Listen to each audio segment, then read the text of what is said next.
Hello, hello, hello, friends. Nicholas here, DIVOted TED Talks, and I am awaiting the cold weather.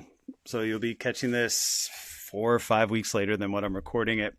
And there's about to be an Arctic blast or whatever terminology they gave it. Sensationalism. It's the way of the world, right? Some people can only feel things when they're in an embellished state as of late, or hyperbolic. Yeah, life is interesting right now. And so I have a hot yoga studio, and so I have this wonderful asset that is keeping us warm, but I also have lots of things to think about, like how dry is the room, how much air and heat am I losing to the window panes, and I have plants in the yoga room now, so it's very different than last winter, although I wasn't even open yet. So this is my first November and first full December. I got my CO on the 27th of December.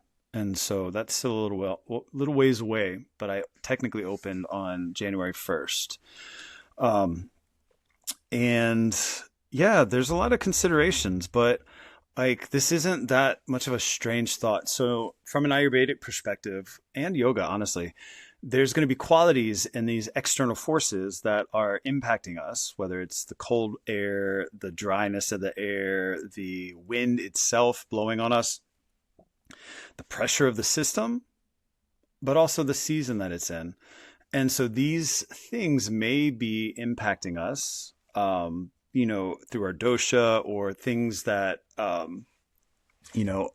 active in our pakruti or vikruti. Pakruti is what you were born with, as far as like a DNA type setup of your body, or phenotype, as well as, the vikruti, which is the lived experiences in your body's adaptations based on those lived functions and experiences that can vary seasonally or even day to day, week to week, month to month. But, I have to take all of these things into consideration when working on the room, but that's not much different than our bodies, right? This room is being impacted by the external forces, much like our bodies are impacted by the external forces. And so I have come to understand, right? Have you ever heard adults talking, if you're a child or younger, or have yourself heard people talking about, oh, well, it's really humid outside, so the AC is going to be running all night, or something of that nature, where you've come to understand, the reaction of things that you're familiar with to external circumstances changing. And so, like, I can tolerate an 85-degree day if the humidity is really low outside. So I like in the spring and fall when there's 85-degree days, and I can keep the windows open because I don't feel as hot, because my body is thermoregulating much better. And so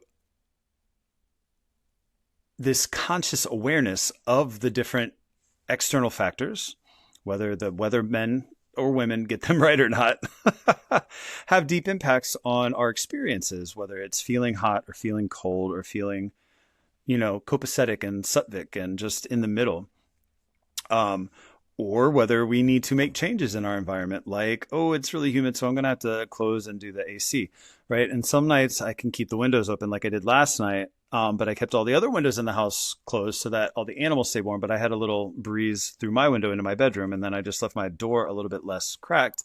And so the house stayed a particular temperature, and I didn't get so cold.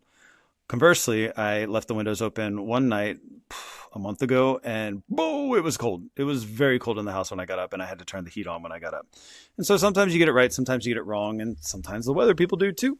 And so all of these changing factors sometimes have preemptive type things. In Ayurveda, we talk about prodromal symptoms, things that come before the main disease shows up.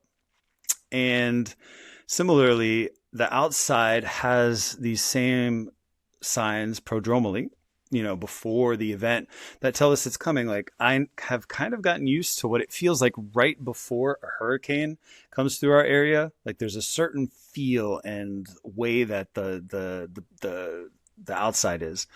And so that allows me to know when it's coming. Even though I can look at the weather forecast, there are signs and symbols that are, available even without these man-made measurement tools that we utilize frequently. In fact, I would argue that sometimes the man-made tools, which often are based on modeling rather than actuality, right? Because when it happens outside, I can look outside and see, right? Like it's like, oh, that changed out there, right? So it's kind of like sometimes, well, we'll see what happens. Although, like for instance, it's getting really cold.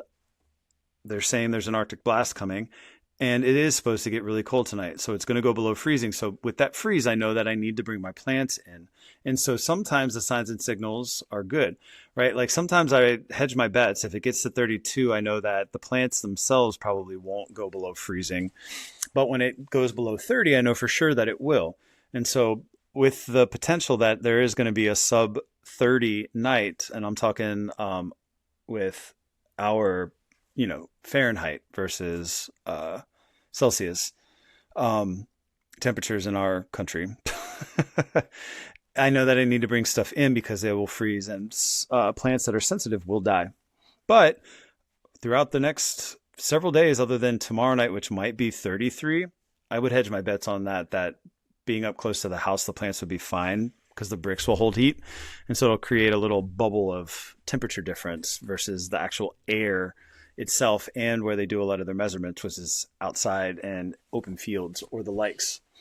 And so sometimes these measurement tools and these models can be very helpful to make decisions for things that we don't know, much like imaging and scanning for the body with medical professionals is also a good tool. Although Ayurveda and Vaidyas would say that you don't use the scan to find something, you use the scan to confirm what you already know based on the profile that you've witnessed. So a lot of the leaves have been falling. It's been very blustery the last few days, but it's been warm and humid some days and cold and dry some days. So it's hard to tell. So these tools sometimes come in handy and are very informative. So, I'm not saying don't use them, but there is an art to using them all in tandem. And so bringing it back to ourselves, are there things that you can notice? Like I noticed on Saturday when stuff was going wrong with my animals and having to do all this extra cleaning, and I was like, oh, I have like zero compassion right now. Like I need to not be interacting with people unless I'm in uplifting situations, because I am liable to come off poorly for myself. Not poorly in right or wrong, but poorly in why subject somebody else to my lack of compassion and drained humanity if I don't have to. And so I took what I needed to as far as time and space. And, I think I showed up well for the things that I did do. And like I was supposed to go to my homecoming, and I really wanted to, but like being in the car for up to 4 hours and then being at the school for a short amount of time when I really wanted to be with my friends, it was just easier to stay here. Plus, I told you that I didn't have a lot of compassion. So if something happened while I was there, and I might have flown off with a handle, and that's just unnecessary. Like, why? Unnecessary. So, you're not always going to get it right, but there's a lot more chance to not have bad outcomes if you are consciously aware of what's going on. And that's what meditation and yoga and Ayurveda call us to, is releasing and assuaging and getting cleansed so that we're better able to discern and know and show up consciously. And through those, live lives that we can be well and be free. Till next time, friends.